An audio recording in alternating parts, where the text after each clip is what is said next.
Jogo do Poder reúne os melhores, a tropa de elite do jornalismo no meio norte do Brasil. E como estamos fazendo desde o início aí da pandemia, problema com a Covid-19, nós iniciamos, não só aqui no Jogo do Poder, no Agora, mas em todo o Grupo Meu Norte de Comunicação, séries de entrevistas de grandes personalidades. Então, hoje também teremos, aqui no início do Jogo do Poder, uma grande entrevista e uma entrevista exclusiva. Vamos aí com os pleno do Jogo do Poder, o plenário. Cadê, Juliana? Vamos lá. Vamos pôr na tela, ó, o nosso convidado já está aí, o ex-ministro da Justiça, ex-juiz Sérgio Moro, a quem eu agradeço por ter aceito o nosso convite. Seja bem-vindo, boa tarde. Boa tarde, um prazer estar participando do programa Jogo do Poder da Rede Meio Norte, e queria mandar cumprimentos para todos, para o senhor Amadeus, para todos os demais e também para o público, né? Muito bem. O senhor sabe, nós somos a 6ª maior rede nacional em alcance. Globo, Record, SBT, Band, Rede TV e Rede Meio Norte. No alcance nacional, hoje nós estamos em 20 estados, em 7 deles com TV aberta e parcerias com afiliadas, e em outros 13 com sinal a cabo. Então, a gente tem hoje uma penetração, uma capilaridade muito grande em todo o país. Rede Meu Norte Brasil. E é um orgulho para nós porque somos a única dessas grandes redes que não tem sede aí no sudeste do Brasil, né? Rio, São Paulo. A gente começa a nossa transmissão a partir do estado do Piauí. Mas é isso, muito satisfeitos pela presença do senhor. Vamos cumprimentar aí os entrevistadores. Ari Carvalho, Farol de Alexandria, boa tarde. Muito boa tarde, Amadeu Campos, boa tarde a Sávia Barreto, a Ananias Ribeiro. E além de uma emissora de TV, de várias emissoras de TV, nós também estamos ao vivo pela Rádio Jornal Meio Norte, uma explosão de participações dos nossos ouvintes também, Amadeu, com perguntas para o ex-ministro. Vamos lá, Sávia Barreto, boa tarde. Boa tarde. Eu começo pedindo desculpa para as 890 mil pessoas que me mandaram perguntas para o ex-ministro, porque com certeza eu não vou conseguir fazer todas, né? Mas a gente vai condensar e pegar a essência principal que ele tem para falar para a gente. É fato. Vamos lá, Ananias Lorde Ribeiro. Muito boa tarde, Amadeu Campos, boa tarde, Ari, boa tarde, Sábio, boa tarde muito especial ao nosso convidado de hoje, o ex-ministro Sérgio Moro, e de forma especial a você também, ligado hoje, estouro de audiência, certamente, no Jogo do Poder. Sim, sim.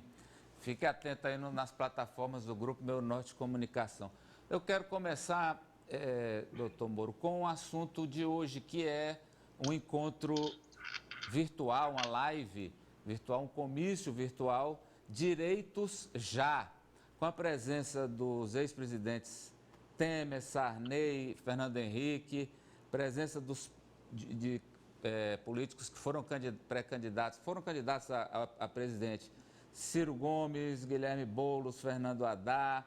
São 100 personalidades que vão participar hoje desse comício virtual de Direitos Já, em defesa da democracia. E o deputado José Nelto, que é do Podemos de Goiás, ele faz parte do movimento e teria convidado o senhor para participar. E isso gerou uma confusão, porque muitos desses aqui que eu citei disseram que não concordam com a presença do senhor, porque já que é uma defesa da democracia e que o senhor, durante a Lava Jato, o senhor, vamos dizer, desbordou das questões jurídicas, democráticas, para outro campo, e que também participou durante mais de um ano do governo Bolsonaro, que eles não consideram como um governo democrático. Como é que o senhor analisa essa polêmica que foi criada a partir do deputado Zé Nelto? E queria saber, o senhor foi mesmo convidado, não foi? E o que o senhor acha dessa reação ao senhor participar de um movimento como esse? Primeiro eu queria renovar meus cumprimentos aos demais jornalistas e dizer que não vale me mandar aquelas 890 mil perguntas para responder depois. Não dá. Não dá, né? Melhor condensar mesmo. Olha, eu acho que aí é uma certa incompreensão do que foi a Operação Lava Jato. A Lava Jato foi uma grande investigação, a maior feita sobre corrupção no Brasil até hoje.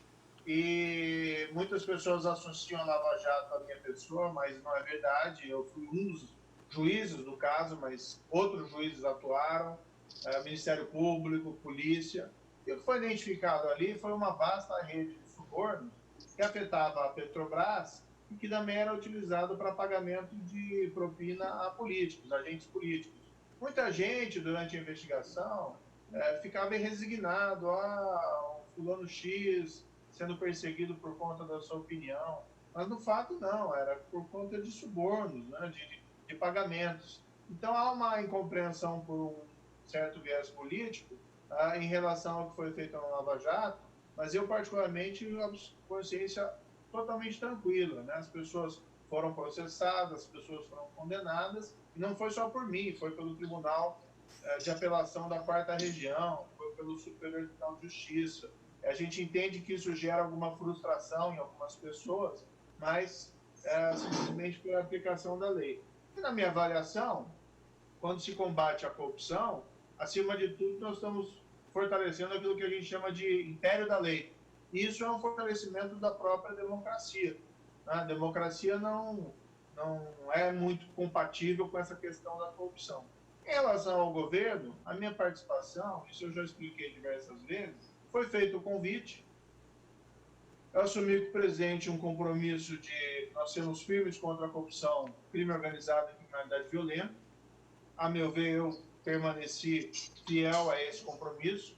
E minhas falas, meus posicionamentos dentro do governo, do presidente, sempre foram no sentido da preservação desse império da lei, do rule of law, da democracia. Eu nunca tive uma fala contrária aí aos postulados da democracia. Eu vejo esses movimentos como uma reação a algumas falas, né, com todo respeito, autoritárias do presidente da República, que ele deveria evitar de fazê-las. Então as pessoas ficam apreensivas, fizeram esse movimento, mas assim, sinceramente, eu não vejo a democracia brasileira em risco. Eu acho que é uma democracia consolidada, não existe aí chances, na minha opinião, de um movimento das Forças Armadas para alguma coisa autoritária.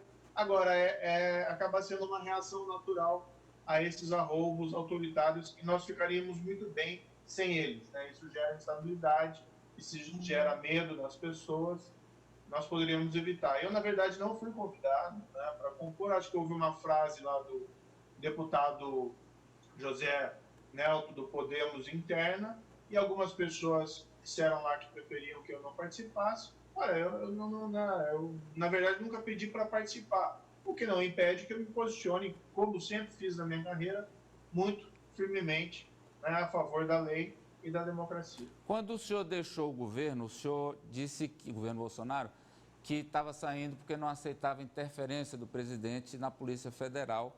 E aí isso gerou um inquérito a partir da Procuradoria-Geral da República e nós tivemos novidades essa semana, com, por exemplo, o depoimento do general Augusto Heleno, naquela dúvida, o presidente queria trocar a segurança ou era PF? E aí o general Augusto Heleno disse, não, no GSI ele não teve nenhuma dificuldade para fazer as trocas que quis fazer e ele as fez. Então eu queria perguntar para o senhor sobre esse depoimento do general Heleno no processo, o que o senhor considera? E 2, é verdade que o senhor tem um dossiê preparado de conversas com o general Heleno, com o general Luiz Eduardo Ramos e com o general Braga Neto, e que nessas conversas ficaria comprovada a interferência ou a vontade do presidente de interferir na PF? Veja bem, o meu histórico como juiz, né, não falava muito publicamente, falei algumas vezes, muito pontualmente, mas falava principalmente no processo, e depois como ministro. Eu sempre falo a verdade, acho que é um dever do homem público falar sempre a verdade. O que aconteceu foi que a minha saída do governo, eu acabei me sentindo expelido ali, foi gerada uma situação que eu não poderia permanecer, seria contrária aos meus princípios, por não concordar com aquela interferência na Polícia Federal pelos motivos apontados pelo presidente. Claro que o presidente pode trocar o diretor da Polícia Federal, isso é uma prerrogativa dele, mas tem que se indagar sempre por que se troca, qual é a razão desse movimento. E, sinceramente, não concordava com esses motivos que foram colocados. Desde o início, no meu pronunciamento, eu falei a verdade, depois eu prestei um depoimento, eu falei a verdade. Então, a minha versão dos fatos permanece sempre a mesma. Quem tem, às vezes, feito algumas alterações no dado são outras pessoas. Agora, isso está sendo apurado no inquérito do Supremo Tribunal Federal. Eu, sinceramente, acho que já falei bastante sobre isso, fora do processo. Eu acho que considerações adicionais devem ser feitas lá naquele inquérito. Não era minha intenção ali, sequer que fosse aberta uma investigação criminal. O que eu me senti, porém, eu tinha o dever de contar às pessoas por que eu estava saindo. Afinal de contas, sair no meio de uma pandemia é algo que me desagradava, mas, como eu disse, eu me senti compelido a sair. Acho que o presidente, na verdade, já me queria fora faz tempo, considerando outros movimentos que ele fez, mesmo no decorrer desse ano. E o que eu declarei ali foi para proteger a Polícia Federal, na expectativa de trazer os fatos à luz. Isso evitaria a intervenção, a interferência, como parcialmente evitou, e pelo menos jogou um holofote em cima da atividade da Polícia Federal. A meu ver, isso também serve como uma inibição para eventuais coisas indevidas. Ex-ministro. Mas o senhor, deixa só não, aí. desculpa, É que ele não respondeu. Primeiro, o general Heleno corrobora a tese do senhor da interferência no depoimento? E 2, existe esse dossiê, o senhor tem conversas de WhatsApp com os generais tratando de interferência na PF do presidente? Não, sobre questões alusivas aí ao inquérito, as provas são questões a serem discutidas lá no inquérito.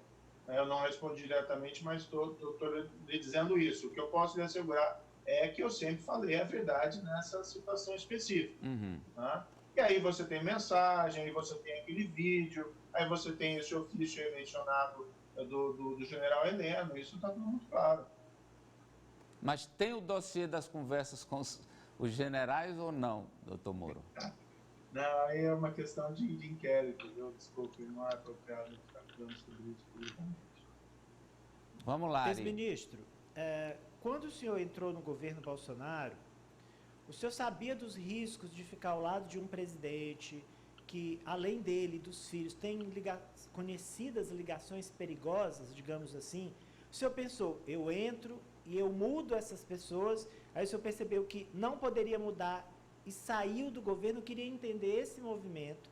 O senhor tinha uma biografia tida como irretocável, e aí o senhor entrou no governo, aí saiu do governo, atirando, e o presidente retrucou. O senhor achou que pudesse mudar a família Bolsonaro? Foi isso? E, aí eu falei da sua biografia irretocável, o senhor acha que ela foi maculada? Acho que eu permaneci sempre fiel aos meus princípios e meus compromissos. Evidentemente, eu ingressei no governo do presidente, eu não sou o presidente, então eu não tenho uma responsabilidade completa sobre tudo que faz o governo, sobre tudo que faz o presidente. Na área da minha atuação na Justiça e Segurança Pública, foi uma área que acho que a atuação foi boa. Claro que é difícil fazer essa autoavaliação, ela é sempre suspeita, mas nós tivemos avanços, principalmente no combate ao crime organizado e à criminalidade violenta. Não conseguimos avançar tanto como gostaríamos na agenda anticorrupção, mas em particular em relação às minhas atitudes ali, ao que eu fiz, ao que eu deixei de fazer, eu tenho a consciência absolutamente tranquila. Havia uma grande expectativa, quando eu aceitei, inclusive, isso até refletiu positivamente na opinião das pessoas, na opinião, pelo menos da grande maioria das pessoas. Eu lembro até que a Bolsa subiu e tal. Eu sempre me vi como uma espécie também, eu entrei lá não para servir o presidente, eu entrei para servir o país, para realizar os meus objetivos. Os objetivos que eram condizentes com aquelas expectativas de que nós avançássemos no combate à corrupção, ao crime organizado, à criminalidade violenta, e um compromisso que sempre se manteve de respeito ao Estado de Direito. Da minha parte, nunca houve tergiversação em relação a esse tema. Nunca houve uma quebra nesse compromisso. Muita gente até me dizia, olha, você também no governo vai atuar como um elemento moderador. A gente era juiz, eu tinha passado juiz, respeito à lei e tudo. Então, a minha entrada está absolutamente justificável, ao meu ver. Claro que a gente compreende críticas das pessoas que não entenderam e tal, mas paciência, a minha parte que eu posso fazer é esclarecer todo o ocorrido. Sávia. Ex-ministro, o senhor está numa posição em que é alvo de críticas da esquerda por conta do julgamento do ex-presidente Lula, de uma parte da direita, pelo modo como o senhor saiu do governo, fez críticas ao presidente Bolsonaro, e também do Centrão, porque o senhor julgou muitos desses nomes do Centrão quando era juiz. Eu queria saber, num caso hipotético, como o senhor se aliaria politicamente, em que partido o senhor se filiaria. Num caso hipotético, pensando aí na eleição de 2022, existe alguma sigla que o senhor se identifica ou nenhum desses partidos, dessas legendas, no momento, o senhor tem uma identificação e teria que ser um novo grupo político? Se sim, qual seria o cerne desse grupo político? Veja, eu saí do governo e nós estamos em 2020, com uma pandemia. Tem mais aí de 50 mil vítimas, se aproximando já de 60 mil vítimas, é algo bastante grave. E, por outro lado, nós vamos ter temos consequências econômicas aí bastante drásticas, com perda de emprego, perda de renda, empresas fechando.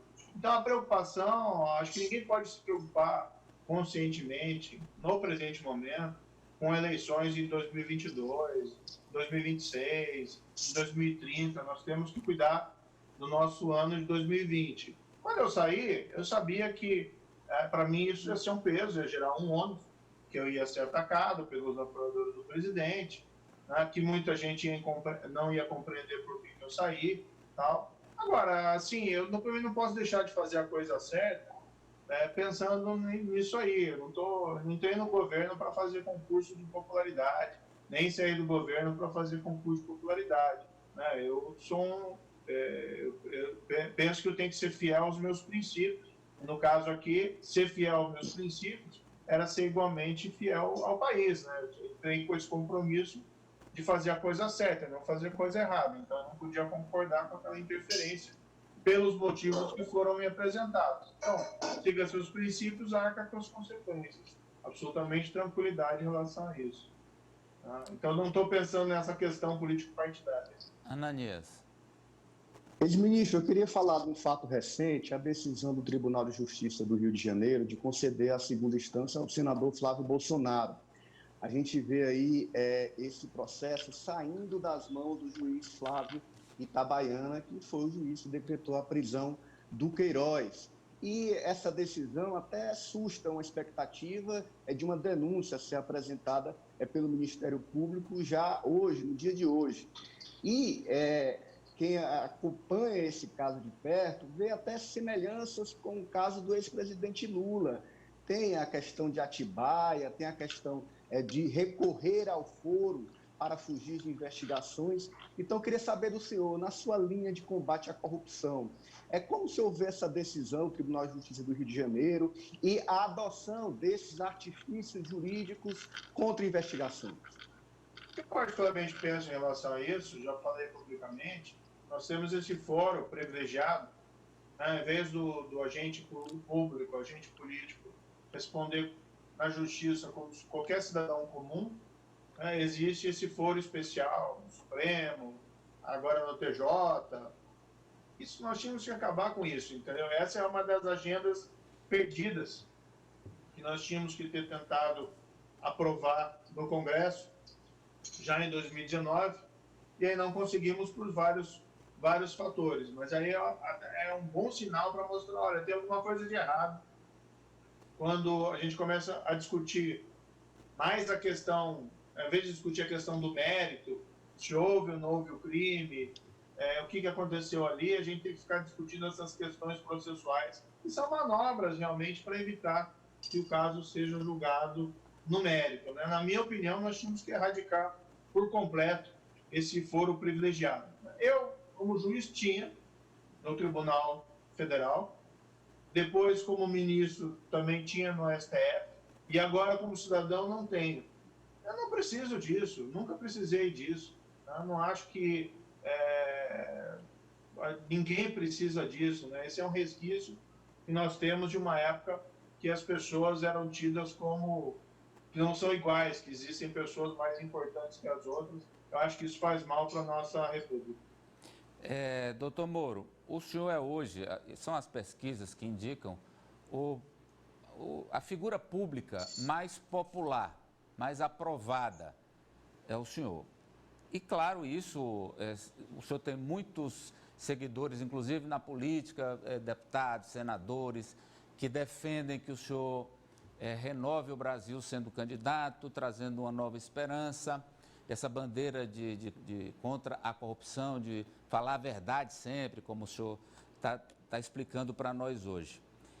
Só que uma candidatura, ela precisa, claro, do partido, mas também de um nicho, um local para ocupar. E hoje, saiu a pesquisa Datafolha, que o presidente Bolsonaro, apesar de todas as crises vividas por ele permanece com aquele 25%, 30%, um terço do eleitorado é fiel ao presidente sob qualquer condição, chuva, faça sol, chuvas, trovoadas, raios. Esses eleitores são cativos do presidente, que fica ali na centro-direita, na direita. Do outro lado, tem o ex-presidente Lula.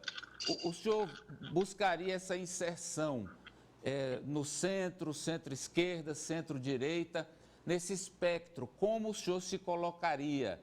E o senhor tem vontade? O senhor é pré-candidato a presidente?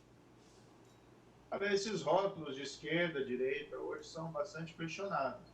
O que eu acho mais apropriado é pegar uma política pública específica e dizer, isso aqui está mais identificado com a direita ou com a esquerda, né? E, às vezes, tem algumas zonas cinzentas. Eu me qualifico particularmente, acho que boa parte das minhas crenças políticas estão mais inseridas no espectro da centro-direita. Não gosto de radicalismo, nem de radicalismo de direita, nem radicalismo de esquerda. Eu até acho que esses radicalismos, isso é quase como se fosse um círculo, né? Eles acabam se encontrando na outra ponta em decorrência desse extremismo. Então, por exemplo, eu acredito numa economia de mercado, não é? Acho que é importante porque ela favorece empreendedorismo, o crescimento da riqueza, maior dinamismo. Agora, eu sei também que é necessário, pontualmente, a intervenção do Estado na economia, seja como agente regulatório, ou seja também para compensar essas enormes desigualdades sociais que nós temos aqui no país. Por exemplo, o Estado provedor do serviço de educação, que seja uma educação de qualidade, que seja uma saúde de qualidade. Mas veja, o que eu tenho feito desde que eu saí, eu vou ter que me reinventar e vou ter que, evidentemente, procurar uma inserção no setor privado. O que eu tenho feito apenas é continuar participando do debate público. Eu acho que quem tem voz tem uma responsabilidade por falar, por explicar, né, o que aconteceu, o que não aconteceu. O presidente tem essa pesquisa hoje, puxa, bom para ele. Eu acho que se ele moderar, né, ele adotou aparentemente uma postura um pouco mais moderada nos últimos dias, se ele moderar o tom, recuperar aquela agenda de reformas, né, para o Brasil voltar a crescer, as pessoas ficarem bem, se ele diminuir essa polarização, esse discurso de ódio, tanto melhor para o país, né? Eu não estou preocupado, de fato, aí com 2022 ou com política partidária no momento. Nós temos, porém, uma situação bastante grave. Nós estamos aí com uma escalada de mortes ainda da pandemia, né? Espero que isso passe o quanto antes, mas já são mais de 50 mil mortes, algo que, sinceramente, faltou uma política mais consistente por parte do governo federal em relação a isso. Não era a minha área específica, mas tem esse problema. Depois nós vamos ter um grande desafio econômico e nós temos todas aquelas agendas retomadas, né? Por exemplo, o presidente foi eleito com promessas na área de combate à corrupção muito fortes. Essas promessas estão deixadas de lado, tem que retomar isso aí, né? Agora, não é responsabilidade só do presidente, é a sociedade, é a imprensa que tem que cobrar para que nós possamos avançar, não só do presidente, mas também do Congresso. Não só do presidente do Congresso, mas também das Cortes de Justiça. Então, nós temos que ter uma agenda positiva para o país. Acho que isso é o essencial. Para mim, o senhor está colocando aí, o senhor está se colocando no jogo. como um pré-candidato, uma opção para os brasileiros na eleição de 2022. O senhor vai buscar aí essa centro-direita. Isso vai fazer com que o senhor busque ocupar os espaços. O senhor falou de áreas que o presidente prometeu e não está fazendo.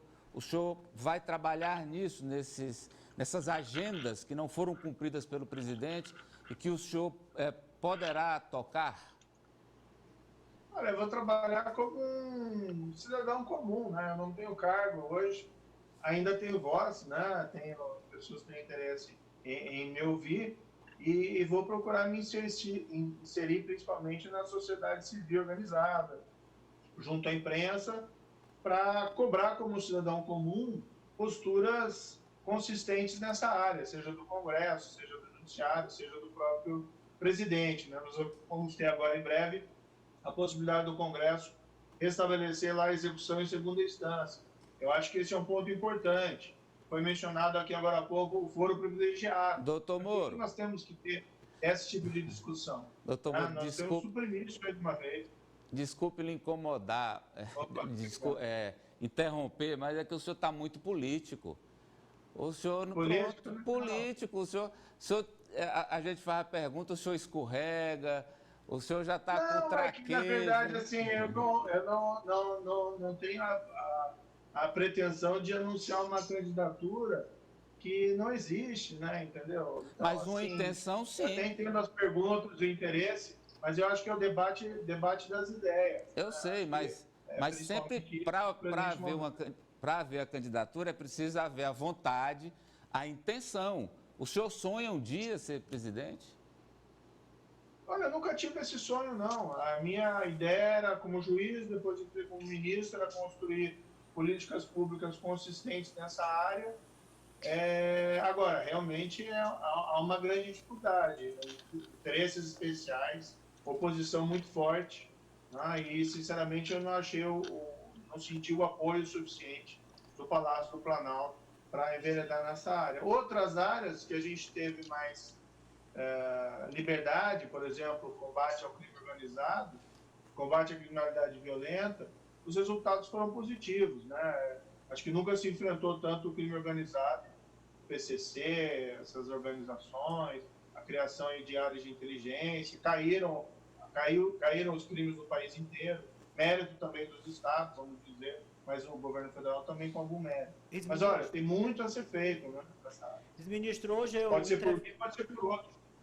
Hoje eu entrevistei o Coronel Ângelo, o senador Ângelo Coronel, aqui no meu programa na rádio. Ele disse que vai convocar o senhor, aliás, corrigindo, a CPMI das fake news vai convocar o senhor como testemunha para depor assim que a CPMI voltar a se reunir presencialmente, após a volta das sessões presenciais. Ele que é relator do projeto de lei das fake news do senador Alessandro Vieira, do Cidadania do Sergipe. O senhor vai ser chamado pela CPMI e que contribuições o senhor tem a dar no combate à fake news, já que o senhor costuma ser alvo frequente delas? Poxa, como vítima, eu tenho o direito de reclamar lá, né? De sofrer tanto... Ele falou, ele disse, olha, eu quero frisar que é como testemunha, né? Ele como testemunha. Não, sim. Eu tenho redes sociais, tá? Eu não tinha como juiz, depois acabei ingressando no Twitter primeiro, acho que foi em abril de 2019, porque sentia que havia uma falha na comunicação do governo ou uma opção preferencial por rede social e eu tinha que daí ter a minha. Usava mais para divulgar os atos do Ministério da Justiça e eventualmente de externar opinião. Esse negócio de robô, de sei lá, impulsionamento artificial, né? Milícia digital. Rede de não sei o que. Sei lá, para mim isso aí é deplorável. Né? Acho que o princípio tinha que ser assim, uma pessoa, um post. Né? Você tem que estar pessoalmente na internet, não usando aí artifícios digitais, mecânicos, para se promover ou atacar adversários. Agora, no combate à fake news, tem que tomar muito cuidado para não confundir opinião com notícia falsa. Nós temos que preservar a liberdade de expressão, a liberdade de opinião, fundamental para a imprensa, é fundamental também para a dignidade da pessoa humana. Agora, existe realmente, né, existe essa percepção de utilização de meios de comunicação em massa, redes digitais, né, como um elemento de distúrbio no debate público, seja para divulgar ameaças em massa, seja para ofensas em massa, seja eventualmente para notícias falsas em massa. Um exemplo foi até dado pelo ministro Alexandre de Moraes, né, circulou um WhatsApp por aí, dizendo que ele tinha contratado um sniper para cometer um atentado contra o presidente. Notícia absolutamente fantasiosa. Mas isso disseminado em massa, né, isso não está dentro da liberdade de expressão. Então, acho que tem razão esse combate às fake news. Acho que se existe uma rede orientada de massa para distribuir notícias falsas e ameaças, as pessoas envolvidas têm que ser punidas. Eu mesmo fui vítima, ainda sou, de certa maneira, dessas notícias falsas. Espero que o trabalho lá da CPMI seja bem sucedido, mas com aquela ressalva, é importante tomar cuidado para não ingressar no campo da censura à opinião, à liberdade de expressão. Sávia. Ex-ministro, entre essas 870 mil perguntas que eu recebi, uma delas é dos delegados, dos policiais. Eles têm um questionamento a respeito do modo como o senhor conheceu de perto o Ministério da Justiça e da Segurança Pública. Como o senhor avalia a ideia de recriação de um Ministério da Segurança Pública apartado? O senhor acredita que existe alguma comprovação de benefício para a segurança pública do país ou é uma decisão mais demagógica, no sentido eleitoreiro de acomodar algum aliado político? Qual é a sua visão sobre isso? Só antes de responder isso, até uma questão a propósito. Quando eu estava como ministro da Justiça, a gente recebia muitos pedidos, às vezes, das forças policiais estaduais. Olha, você não pode falar no estado tal porque houve uma interferência na delegacia anticorrupção, houve uma troca do delegado-geral, houve uma troca do comandante por motivos assim não muito republicanos, né? Sem entrar no mérito, porque a gente às vezes não conseguia verificar. E eu sempre achei isso deplorável, ir lá e trocar o delegado, né?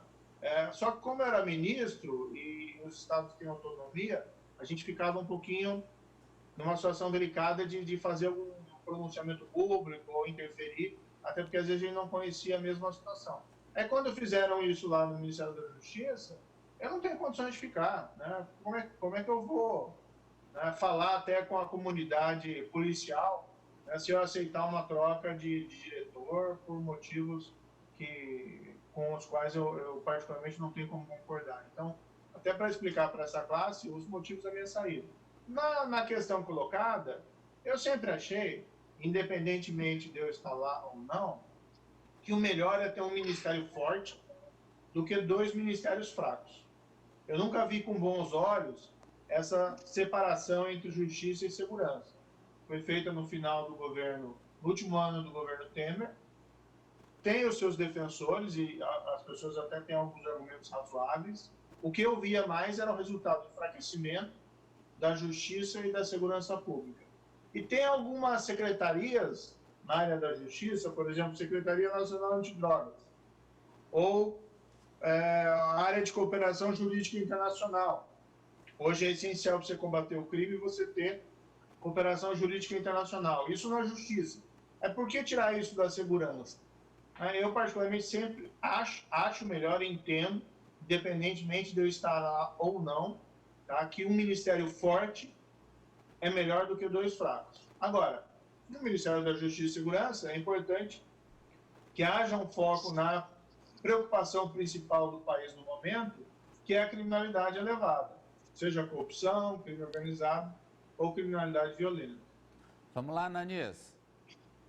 Ex-ministro, hoje a Lava Jato nem de longe é o que foi quando o senhor integrava a operação. Há uma identidade, uma avaliação de que a operação está nesse momento abafada. E réus da Operação Lava Jato estão no poder, ou seja, estão com seus grupos políticos alçados ao poder no país. O senhor teme que é possível haver uma reação dos políticos a Operação Lava Jato, como a gente viu na Operação Mãos Limpas na Itália, e por que o Centrão tem aversão à possibilidade do senhor ser o presidente da República? Eu entrei no governo até por esse motivo, porque a gente ouvia muitas histórias das mãos limpas, teve uma reação política, todas aquelas expectativas das mãos limpas italianas não se confirmaram, foram aprovadas leis que dificultaram o trabalho dos procuradores, dos juízes, e uma das minhas intenções ao entrar no governo foi exatamente evitar esse tipo de movimentação, e, ao contrário, conseguir avançar. Quando eu vi que eu não tinha mais condições de fazer isso, eu acabei saindo do governo. Agora é importante lembrar que essa pauta da Lava Jato, né, de nós termos menos corrupção, de nós termos a punição de quem se envolve em corrupção, de nós termos um governo, uma administração pública mais íntegra, seja o federal, estadual, municipal, as casas legislativas, os próprios tribunais, essa é uma pauta de país. Não é a pauta da Lava Jato. A Lava Jato, como qualquer investigação criminal, ela tem começo, meio e fim. Quando eu saí, eu acho que a maioria dos casos mais relevantes já havia sido julgado, pelo menos lá em Curitiba. A gente não ficou com todos, né, os desdobramentos da Lava Jato, muitos desdobramentos importantes no Supremo, no Rio de Janeiro, em São Paulo, também em estados espalhados no país inteiro. Algumas coisas avançaram, outras não. Mas a parte de Curitiba, né, a parte principal, a meu ver, já havia sido processada e julgada. Agora, é importante lembrar, não é questão da Lava Jato, essa é uma falta de país. Né? E nós temos que avançar e cobrar dos nossos representantes eleitos esse compromisso com um país mais íntegro, sob pena da Operação Lava Jato ficar no que ela representou apenas no passado. Acho que a preocupação de algumas pessoas em relação a eu ser eleito, não ser eleito, se é que eu vou ser candidato a alguma coisa ou não, essa preocupação que as pessoas, muita gente se dá bem, né, com o status quo de impunidade, de corrupção, e embora existam muitos políticos honestos, tem também a sua parcela de desonesto que não quer ver as coisas mudarem. Olha aqui, ó, eu acabo de receber aqui uma mensagem do nosso diretor, Urias Moura, dizendo que todas as plataformas aqui do Grupo Meu Norte de Comunicação estão nesse momento congestionadas. É o povo opinando, perguntando, querendo saber detalhes aí do futuro do ministro, o que ele está fazendo, o que ele vai fazer. Então nós vamos fazer o seguinte, e ganhamos mais tempo também para a entrevista. Então eu vou fazer o intervalo e na volta a gente complementa com mais uma rodada dos jornalistas e passa para as questões populares ao vivo com o ex-ministro Sérgio Moro. Já já a gente volta.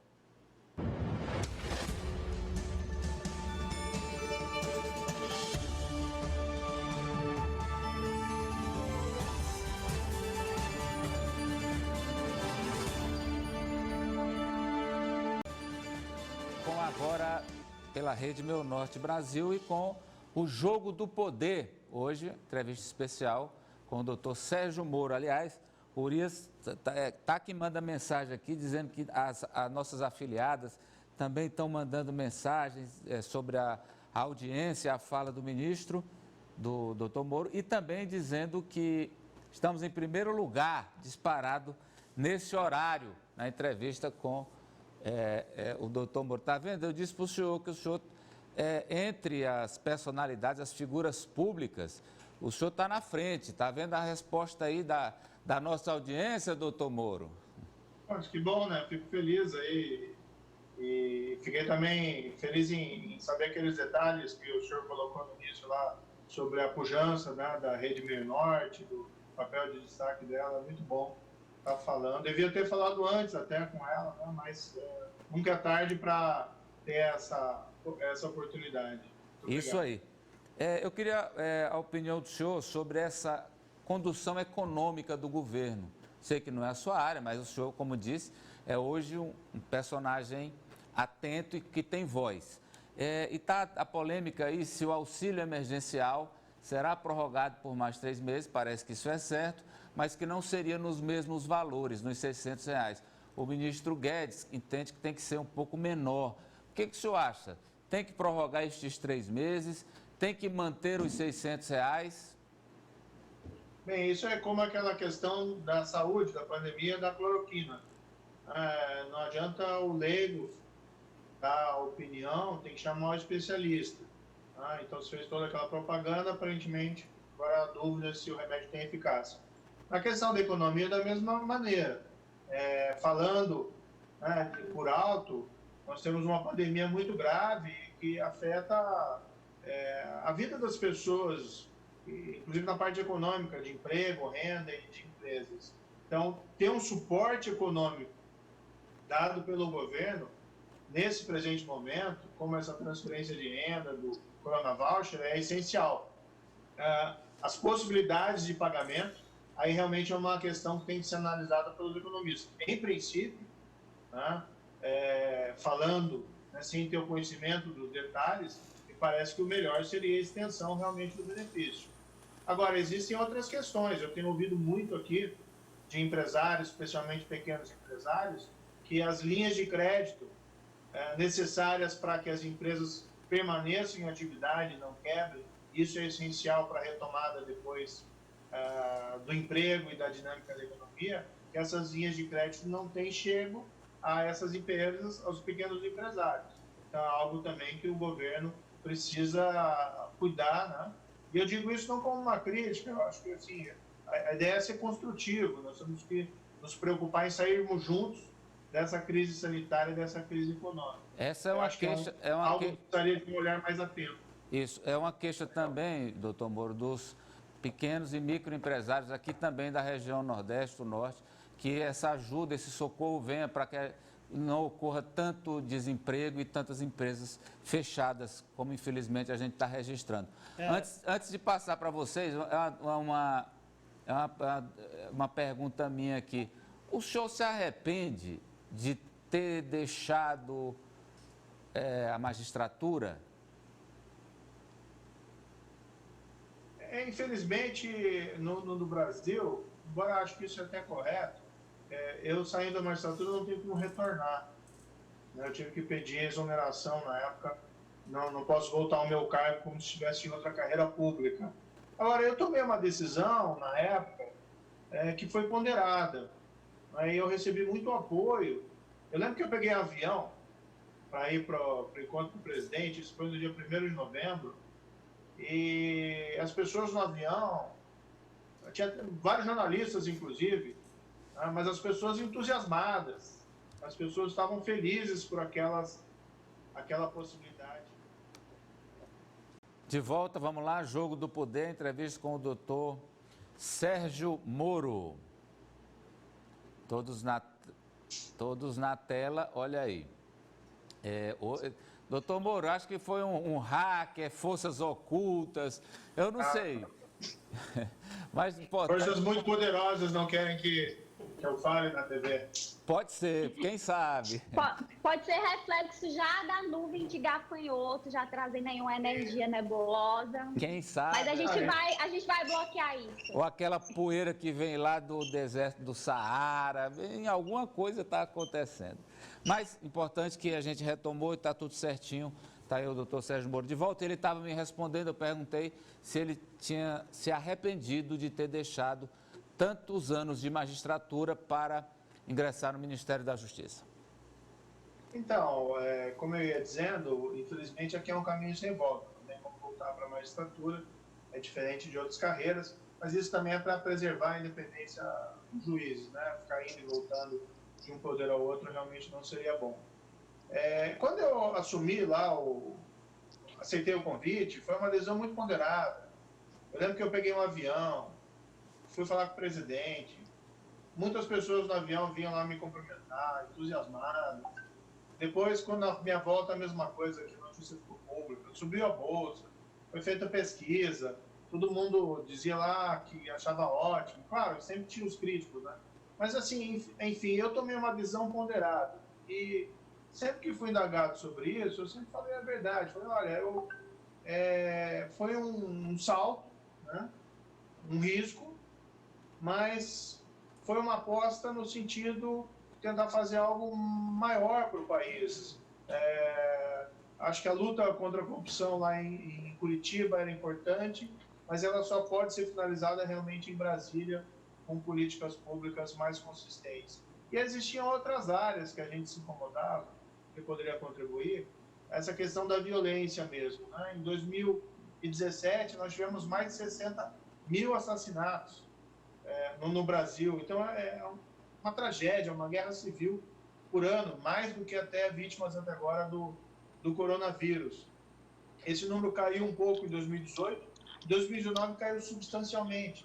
A gente adotou uma série de políticas lá, e também métodos do Estado, programa Vigia, o Banco Nacional de DNA para elucidar esse tipo de crime, de assassinato, com resultados positivos, o nosso programa Em Frente Brasil. Então, tudo isso é possível, né, construir nessa área políticas importantes. Então, assim, eu não me arrependo, porque foi uma experiência fantástica no Ministério, estar lá naquele período, ter a possibilidade de trabalhar com uma grande equipe. Acho que a minha equipe era uma boa equipe, muitas ideias não eram minhas, eram da equipe. Acho que o mérito é saber identificar as boas ideias e insistir nelas. Então, acho que foi muito bom, sabe? Foi uma experiência muito positiva. Gostaria de ter ficado mais, mas, enfim, eu fui forçado a sair pelas circunstâncias, mas não me arrependo, não me arrependo. Doutor Moro, o senhor é acusado por muita gente aí da política de ter demonizado a atividade política e, com isso, fazendo com que experiências pouco republicanas ou autoritárias tivessem ganho espaço no cenário político. O senhor aceita essa crítica? O senhor concorda com ela? Que a demonização atrapalhou o Brasil e fez recrudescer forças autoritárias? Olha, se houve esse efeito colateral decorrente da Lava Jato, das investigações contra a corrupção, nunca foi um efeito desejado pelos agentes que atuavam na Lava Jato. Ao contrário, né, os promotores, polícia e a magistratura, normalmente são pessoas muito ligadas àquilo que a gente fala de império da lei, da legalidade. Né? E eu sempre vi, na verdade, o combate contra a corrupção como uma forma de fortalecer a democracia. Você você ter um agente político, tipo Eduardo Cunha, né, ou José Dirceu, receberam subornos, né, segundo lá que foram condenados nos processos e cumpriam pena.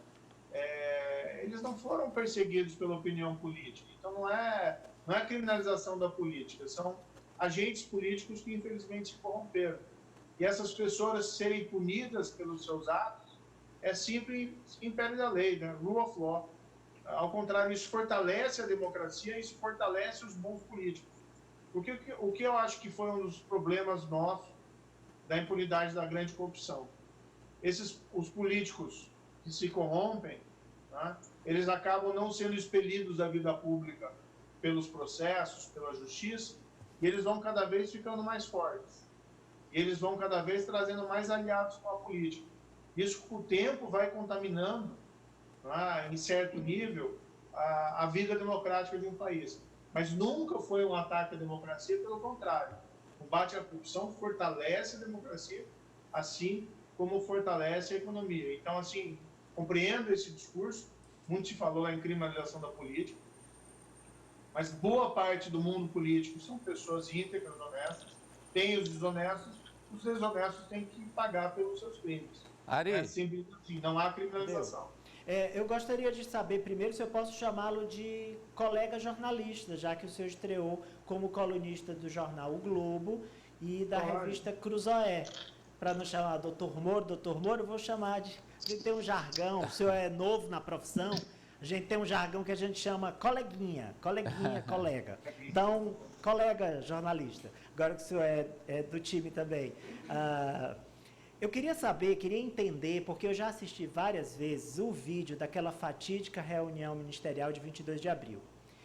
E eu olho mais para o senhor do que para o presidente e para os outros ministros.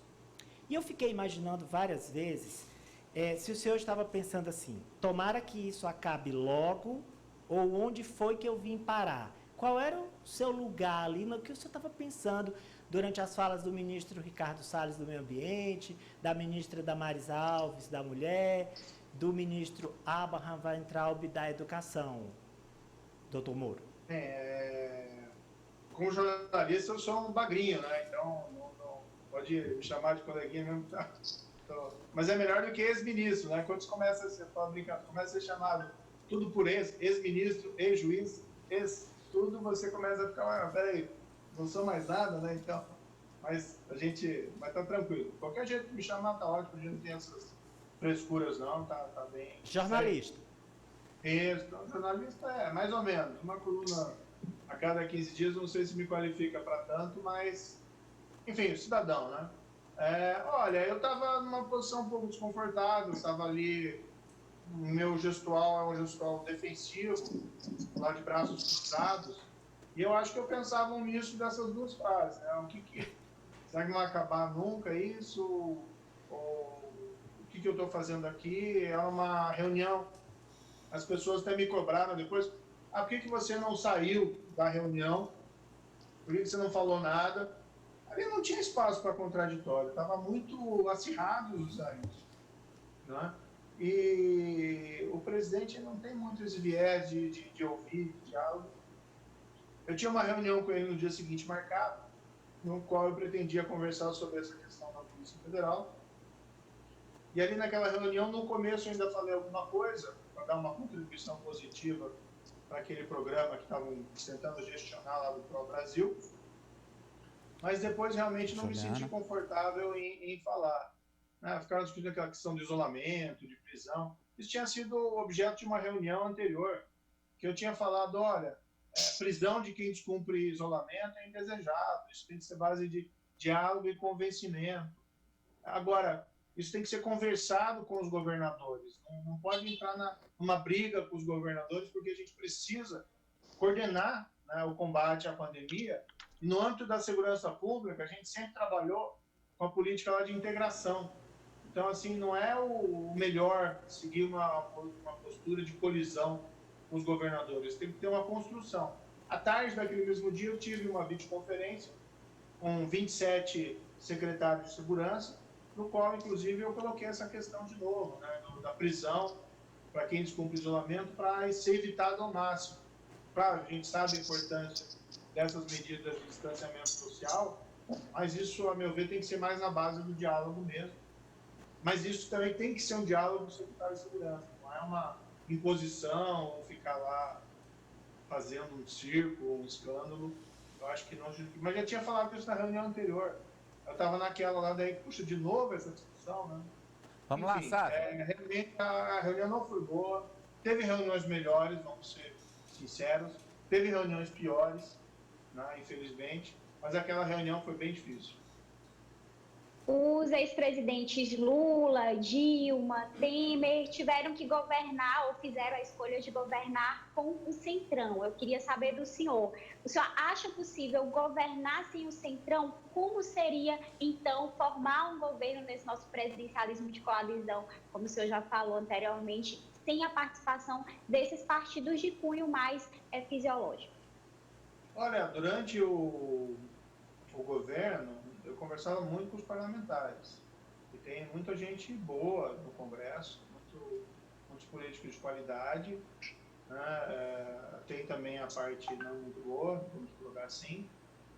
Por exemplo, quando nós tivemos uma votação lá em 2019, acho que foi em maio, ou um pouco antes, que era sobre a discussão se o COAF ficava ou não ficava no Ministério da Justiça, com o Centrão contra a permanência do COAF no Ministério da Justiça, pelo menos a orientação dos líderes partidários, ainda assim a gente quase ganhou, perdeu ali por 10 votos, coisa assim. Isso também porque o Planalto não se interessou por esse tema. Foi praticamente o Ministério da Justiça e Segurança Pública que ficou ali trabalhando para que o COAF ficasse com ele, ficasse conosco, né?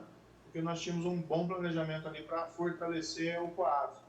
E eu conversei com dezenas de parlamentares que foram no meu gabinete, O próprio Rodrigo Maia, na época, eu me recordo que ele elogiou publicamente, falou, olha, o Ministério da Justiça está fazendo boa política. Então é possível. A minha opinião é que o melhor é você empoderar no parlamento aqueles congressistas que se destacam por um histórico de vida parlamentar em prol do interesse público. A gente pode divergir quanto ao que é o melhor para o interesse público, pode ter projetos de leis que nós divergimos no campo das ideias, mas eles não estão lá movidos por interesses especiais, mas sim fazer o melhor no que eles acreditam.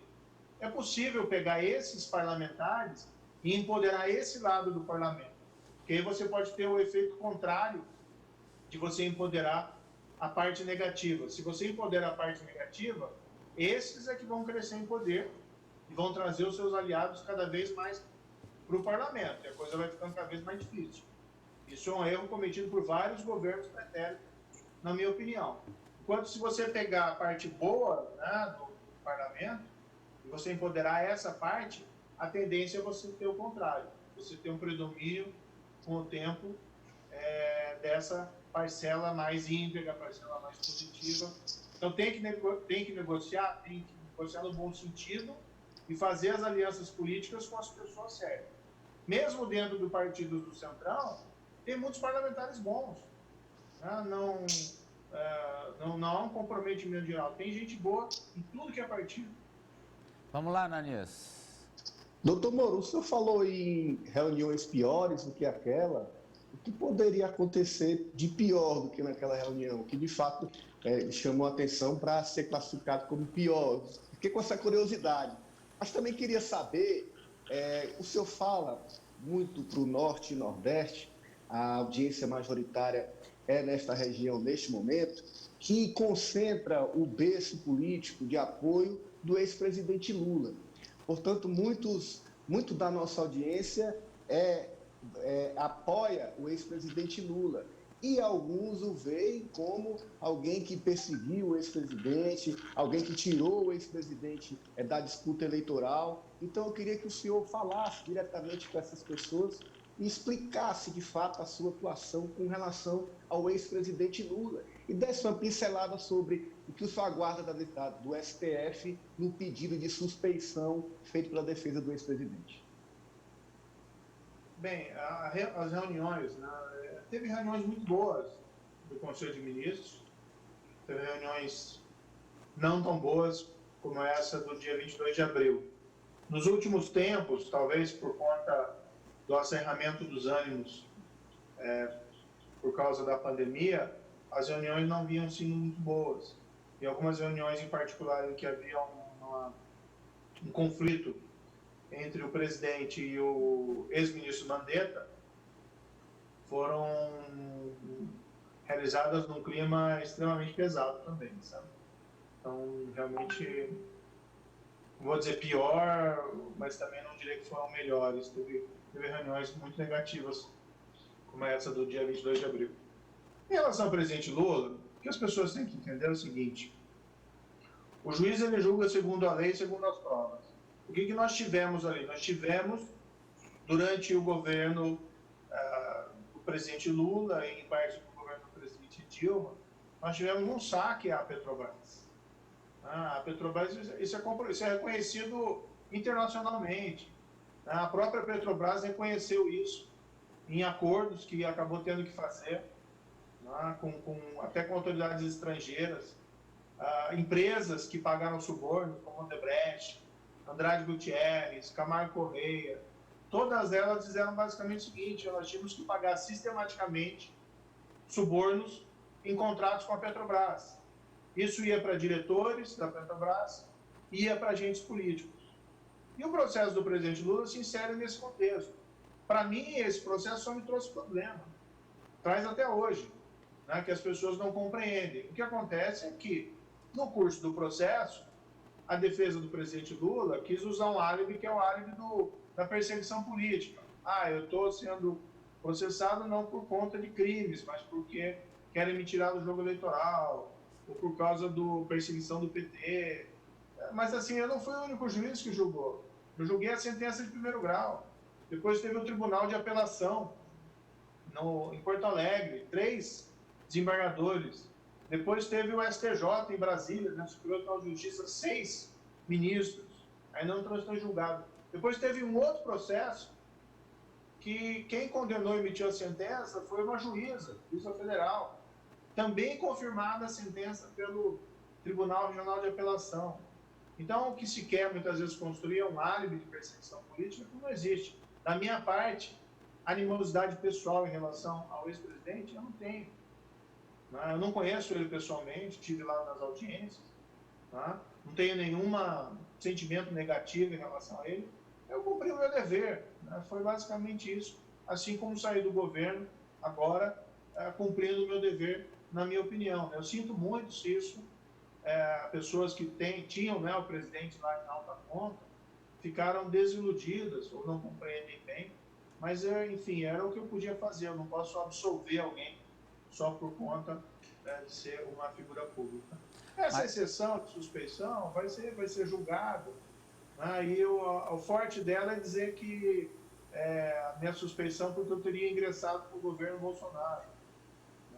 Eu já saí, nem estou lá mais. Então, assim, a mesma coisa que o presidente Bolsonaro, não tem nenhuma questão pessoal. Eu entrei, não conheci o presidente antes de ser convidado, tive um encontro muito rápido com ele no aeroporto, que foi até filmado e que nós cumprimentamos ali rapidamente. Depois, praticamente não falei com ele mais, só depois das eleições veio o convite, e eu fui não por causa do presidente, eu fui porque eu tinha um plano, um projeto, uma agenda, que eu acho que valia a pena, que era uma agenda de país, de consolidar esses avanços anticorrupção. Então, assim, a meu ver, essa exceção de suspeição não cabe, mas quem vai decidir é o Supremo Tribunal Federal. Eles que decidam, espero que decidam com sabedoria, que tomem a melhor decisão, tem que se confiar na justiça. Vamos, Juliana, a gente já tem as perguntas dos telespectadores para pôr na tela, então vamos lá, vamos atender a nossa audiência para o doutor Moro. Está pequena a letra ali, mas vamos lá.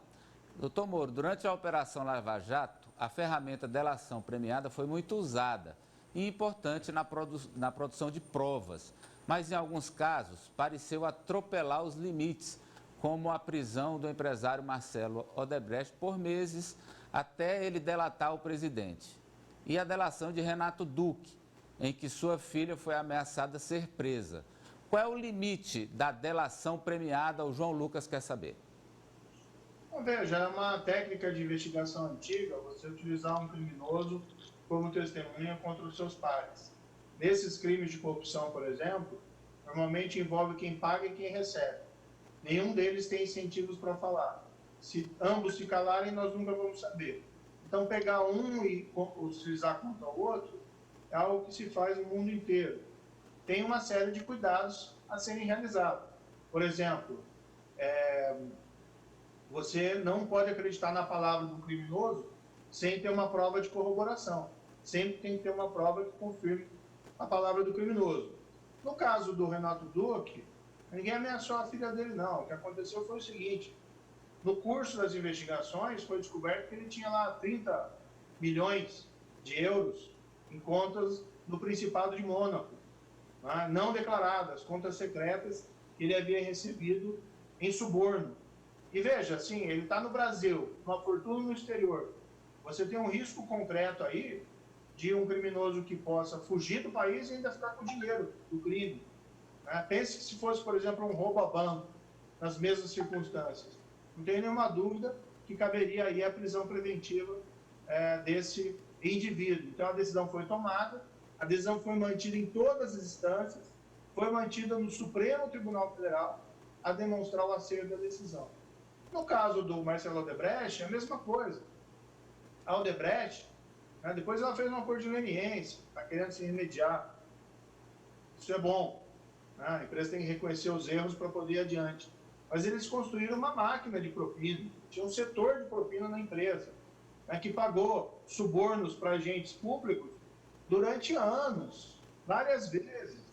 E veja que interessante, pagou inclusive o novo presidente da Petrobras em 2015, quando a investigação da Lava Jato já corria.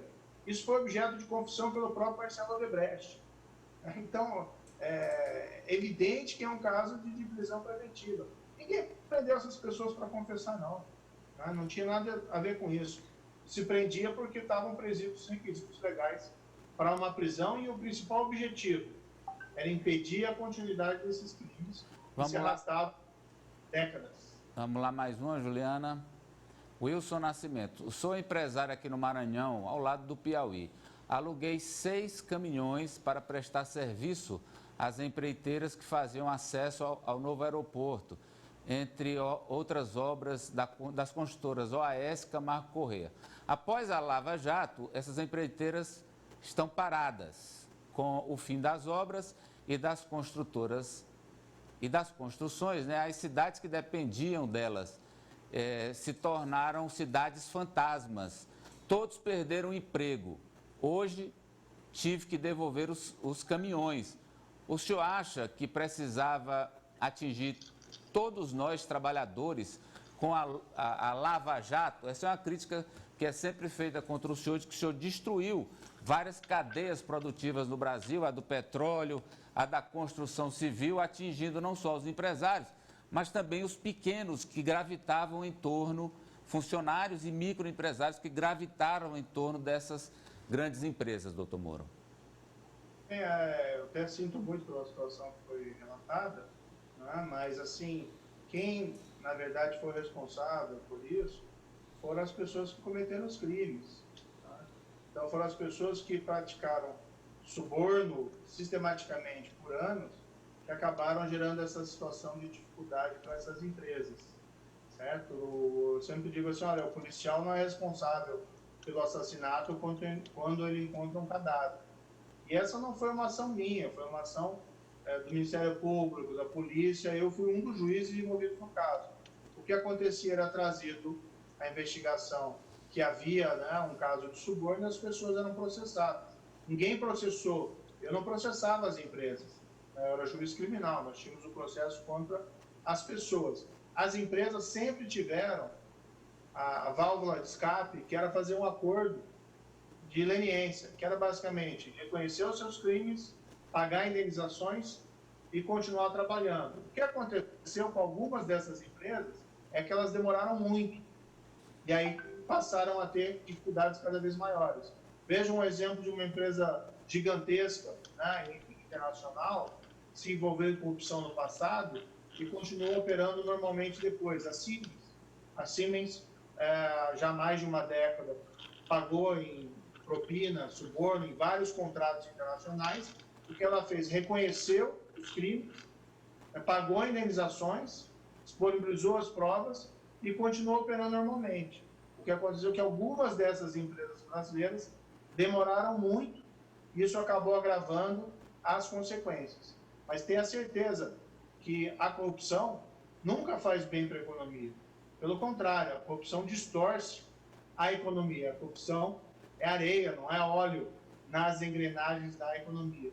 E muitos desses casos de corrupção estavam relacionados, por exemplo, ao superfaturamento de obras. Né? Vamos lá, a refinaria do Nordeste, aí Abreu Lima. Ninguém é contra a refinaria no Nordeste, pelo contrário. Mas com o dinheiro que gastaram na refinaria Abreu Lima do Nordeste, daria para construir umas 3. Com muito mais empregos, com muito mais renda, com muito mais empresas sendo contratadas ali para prestar serviço. Vamos lá, Juliana, mais uma questão. É o Oliveira Vanieldo. O que realmente o senhor acha do Bolsonaro? Eu não gosto de levar essas questões para o lado pessoal. Né? Eu, sinceramente, e no fundo eu desejo que ele faça um bom governo. O país depende disso. Eu acho que ele tem condições, o governo não chegou à metade, tem condições de, mudando algumas posturas, tentar realizar um bom governo. Tem que recuperar também algumas promessas que foram feitas, algumas agendas perdidas. Eu acho isso bem relevante. Despertar para a gravidade da pandemia, eu acho que esse é o principal problema no momento. E com a recuperação da economia, sem esquecer aquelas bandeiras da integridade. Então, não leva essas questões para o lado pessoal.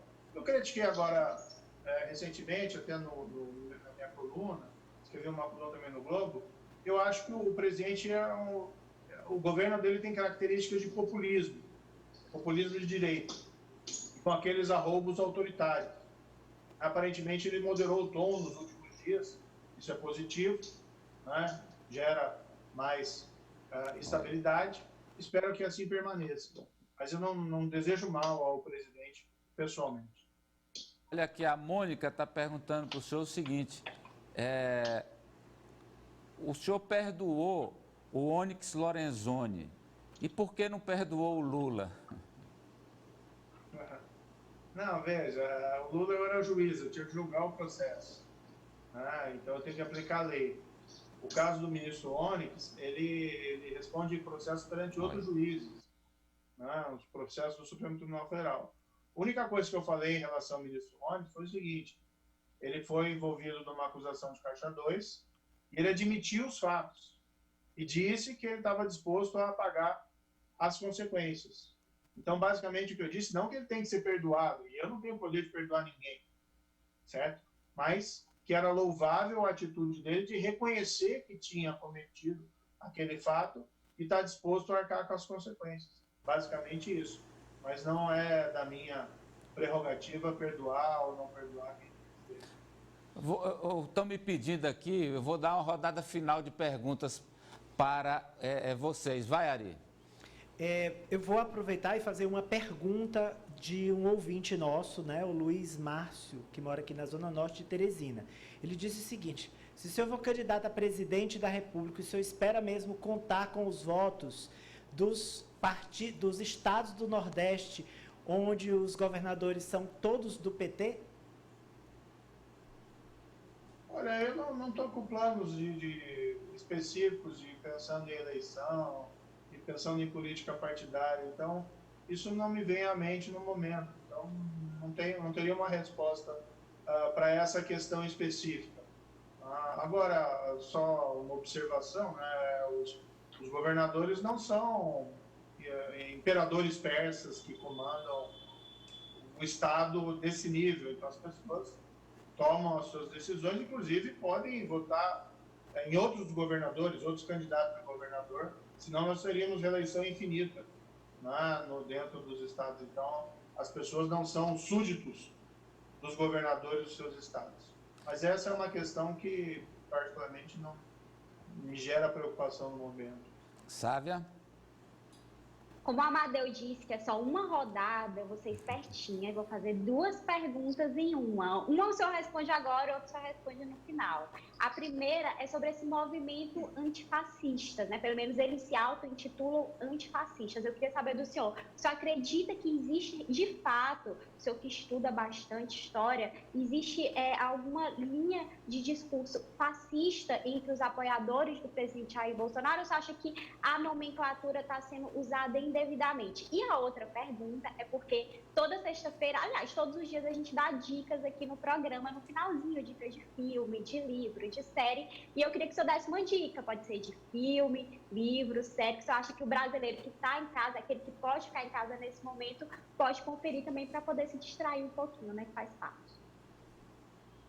Bem, o primeiro ponto, nós temos um cenário de uma certa polarização, e quando se utilizam determinados rótulos, isso não é bom para facilitar o diálogo. Então, quando se pega lá alguém de esquerda, isso se chama de comunista. Eu acho tão errado quando se pega alguém da direita, se chama de fascista. Não vejo, no governo do presidente, a possibilidade de qualificar como fascista ou qualquer outra coisa. O que eu disse é uma crítica mais construtiva, o populismo de direita com arroubos autoritários, né? Mas jamais qualificaria como fascista. Pode ser que tanto no lado da esquerda como no lado da direita tenham alguns radicais, né, que comunguem algumas posições que sejam que poderiam ser qualificados como fascistas ou comunistas de outro lado. Mas esse não é o normal dentro do nosso espectro político. Então, as pessoas, às vezes, vulgarizam a utilização desses rótulos, comunista, fascista, e quando a pessoa faz isso, ela tende a um exagero que acaba prejudicando o diálogo e a tolerância. Tem que tomar muito cuidado em relação a isso. Ananias.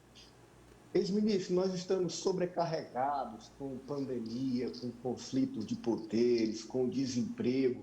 Então, eu queria ouvir do senhor posições sobre o futuro, positivas.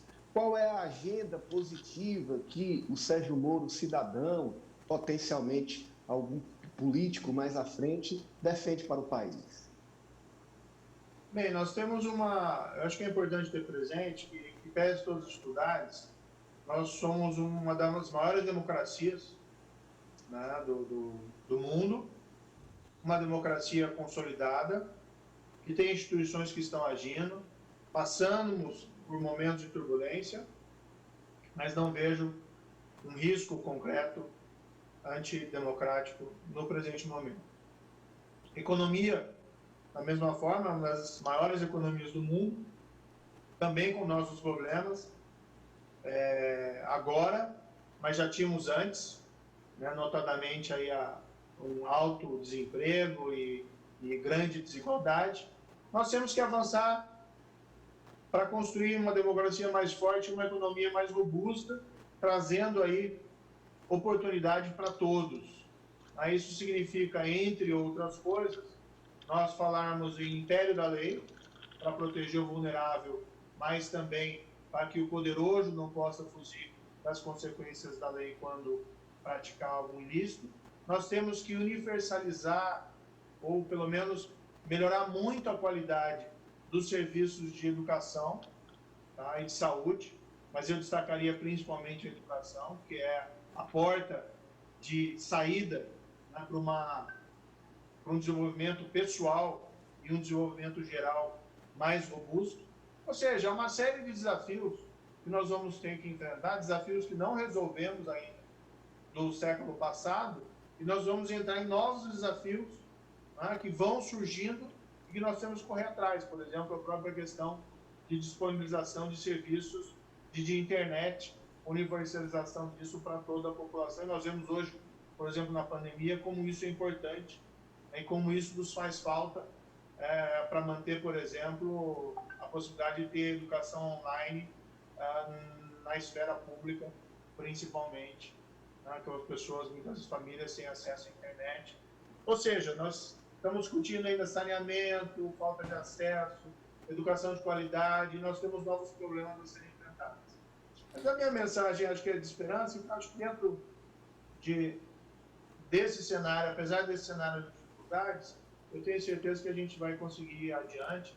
Isso não é promessa de político, não estou dizendo que outras pessoas fazem isso. Né? Agora é importante que cada cidadão haja como cidadão e coloque essas demandas e trabalhe para que elas sejam concretizadas. De uma pergunta aqui do nosso companheiro Silas Freire, ele é jornalista, foi deputado federal, e ele pergunta se o senhor achou ético divulgar os prints das conversas com o presidente Bolsonaro. Olha, eu divulguei, eu fiz aquele pronunciamento, pela manhã falei a verdade, e à tarde eu fui chamado de mentiroso. Então, na verdade, a divulgação foi provocada pelo fato de ser chamado de mentiroso, e aí eu não posso admitir também. Eu mostrei parcialmente. Se fosse mostrar todas as conversas, se fosse mostrar tudo que eu teria, aí seria, mas eu coloquei apenas algumas exemplificações de que eu falava a verdade. Não posso aceitar que me chamem de mentiroso publicamente, quando quem fala a verdade sou eu. Quando é que vem um livro contando tudo isso? Poxa, não sei, né? Não sei. Já começou a escrever? Olha, estou pensando em escrever, essa é uma decisão que demanda muita reflexão e o que escrever, então eu prefiro não me antecipar especificamente. Dona Rosângela já está tomando nota? Ela sim, ela já falou até publicamente de querer escrever um livro e tal, né? Eu sempre valorizei muito a minha esposa e ela tem independência e autonomia para tomar suas próprias decisões. É claro que, como casal, nós compartilhamos decisões de vida, mas se ela resolveu escrever um livro, quem sou eu para demovê-la a fazê-lo? Acho que tem que respeitar, ela tem a profissão dela, ela tem a sua autonomia e resolveu fazer isso. Doutor Moro, muito obrigado pela gentileza de ter aceito o convite, de ter participado com a gente. Quer dizer, só a dica do livro lá. Ah, o livro, a dica do livro. Série ou filme? Pode escolher. Olha, de livro, acabou de sair um livro, tem um título meio sombrio, Morte a Vossa Excelência, que é uma biografia do juiz italiano Giovanni Falcone. Eu acabei escrevendo o prefácio da edição brasileira, saiu traduzido agora para o português. É um livro recém-lançado, editora Citadel, e é um texto muito bom, muito interessante. Esse juiz é uma figura inspiradora mundial para todos os magistrados, mas a história dele transcende, né, a questão judiciária. É uma luta contra a máfia na Sicília, uma luta contra o crime, que não é uma luta de um juiz, é a luta da cidadania italiana. É um livro bem interessante que eu recomendo aqui a leitura. Em relação a filmes, puxa, eu assisti um recentemente que me chamou muita atenção, que Polícia Federal, ali é para todos. Não. Esse é bom também, né? Mas eu assisti recentemente um de título Escândalo, que conta casos de assédio sexual, um caso real, né, que aconteceu lá na Fox News, nos Estados Unidos, e foi um filme muito bem feito e é interessante também, porque acontece isso, lamentavelmente, ainda muito, né, no Brasil e no mundo, esse assédio contra mulheres, enfim. Eu acho que vale a pena, principalmente eu tenho uma filha, né, e eu fiz questão que ela assistisse esse filme também. Olha, né, esse é o tipo de coisa que a gente não pode tolerar, você nunca pode tolerar na sua vida profissional futura. Eu acho que envolve ali uma série de lições. Em relação à série, puxa vida, talvez eu tenha um pouco mais de dificuldade. House of Cards. House of Cards. Eu assisti até a primeira temporada, e a parte da segunda. Depois eu sinceramente, eu acabei Game of Thrones. Game of Thrones, essa... La Casa de Papel, tem mais a ver com ele. La Casa de Papel, olha a sugestão do Ari aí. Eu quero agradecê-lo, viu, pela... Tá bom? Inclusive... Coloque no Twitter as dicas, ex-ministro. Tá bom. O Urias está me aperreando aqui, dizendo que essa foi a maior audiência da Rede Meu Norte nesse ano de 2020, foi mesmo. Muito obrigado. Agradecer a todos os que me enviaram perguntas, que a gente pôde fazer, que não pôde também. Muito obrigado a todo mundo, e eu deixo aí para que o senhor se despeça da nossa audiência. Bem, muito obrigado. Eu espero ter a oportunidade de voltar outras vezes no futuro, né? E fico feliz aí pela audiência. E para dizer para todo mundo, né, cuidem-se. Nós estamos ainda nessa pandemia. A gente sabe da dificuldade econômica, que as pessoas muitas vezes não conseguem permanecer em casa, mas se tiver que sair realmente e não tiver alternativa, e tiver a possibilidade de máscara, cuidados de higiene, distanciamento, acho que isso é extremamente importante. E é bom ter essa possibilidade de dar essa mensagem no final. Enfim, um grande abraço a todos aí. Muito obrigado. Obrigado.